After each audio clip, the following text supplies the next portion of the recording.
Il nous faut dire que c'est parce que l'homme a un esprit qu'il peut avoir des relations avec des esprits déchus. Nous croyons que cela explique tout le système du spiritisme et que les personnes défuntes supposées avec lesquelles communiquent des spirites ne sont autres que les armées spirituelles qui représentent les défunts qu'elles avaient connus durant leur vie terrestre. Laissons de côté les phases nombreuses de cette chose dans ses développements et ses résultats à la fin de l'âge, et considérons le terrible naufrage des esprits et des corps ruinés, des âmes hantées, traquées, affolées, privées de raison, des asiles et des prisons encombrées, des suicides, des déchéances morales et spirituelles. Tout cela parce que ce qui avait été donné à l'homme spécialement en vue de son union et de sa coopération avec Dieu, à savoir l'esprit de l'homme, a été employé comme le moyen et l'instrument de cette invasion et de ce contrôle démoniaque dans sa vie.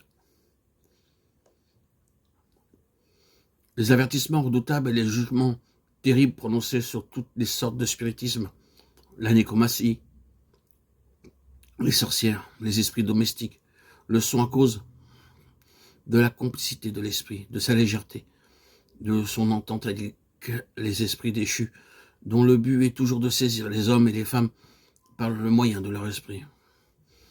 Ils feront cela même en prenant le déguisement d'un ange de lumière et en parlant de religion. Il est étrange, n'est-ce pas, de constater que des hommes qui, il y a 50 ans, ont rejeté leur foi en ce qui est surnaturel dans les Écritures, embrassent aujourd'hui, eux et leurs écoles, si fortement le spiritisme, l'occultisme. C'est là certainement la puissance d'égarement envoyée afin que tous ceux qui n'ont pas reçu la vérité par amour pour elle croient au mensonge et qu'ils soient soumis à son jugement. De Thessaloniciens 2, 11-12. C'est l'arrière-plan de leur vie qui a amené la destruction des Égyptiens, des Cananéens. Et il y avait là du spiritisme sous différentes formes.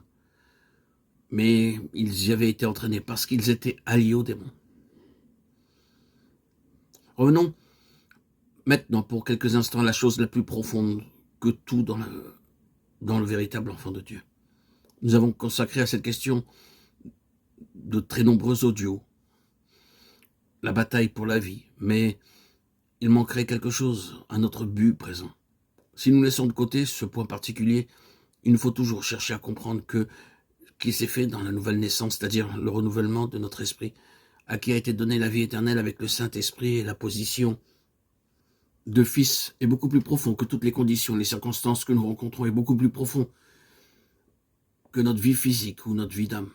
Si nous ne nous saisissons pas de cela, nous n'aurons pas de base de victoire. Il est possible qu'un enfant de Dieu passe par une grande obscurité psychique, une obscurité mentale, jusqu'à perdre la raison et être obligé de se faire soigner dans une maison pour maladie mentale, oui, et traverser des conditions pires encore pour la vie extérieure. Cependant, sa réelle relation avec le Seigneur ne sera pas rompue. Ces conditions extrêmes peuvent ne pas faire partie d'un plan divin, mais il est vrai qu'une partie des voies de Dieu à l'égard de ses enfants consiste, pour leur éducation, à les isoler par moments de leur vie d'essence. Lorsque cela leur arrive, ils n'ont plus rien qui leur prouve qu'ils sont ses enfants, c'est-à-dire rien dans tout le domaine de leur conscience humaine. Ce qui leur reste, c'est Dieu, sa parole, et le fait qu'ils ont mis leur confiance en lui. C'est ici que s'engage le réel combat de la foi. Non pas ce que nous sommes, mais ce qu'il est, lui. Non pas ce que nous sentons, mais ses faits. Il ne peut faillir car il est Dieu. Il ne peut faillir, il est tenu par sa parole. Il ne peut faillir, il est ma victoire. C'est de Dieu que je suis l'enfant. Il peut plaire à Dieu de courir le risque d'être incompris selon notre manière de juger, de paraître se contredire. L'éducation des fils est plus importante que tout à cet égard. C'est qu'ils sont appelés à représenter l'opposé de l'incrédulité et de la désobéissance qui avait amené la séparation de l'esprit de l'homme d'avec Dieu.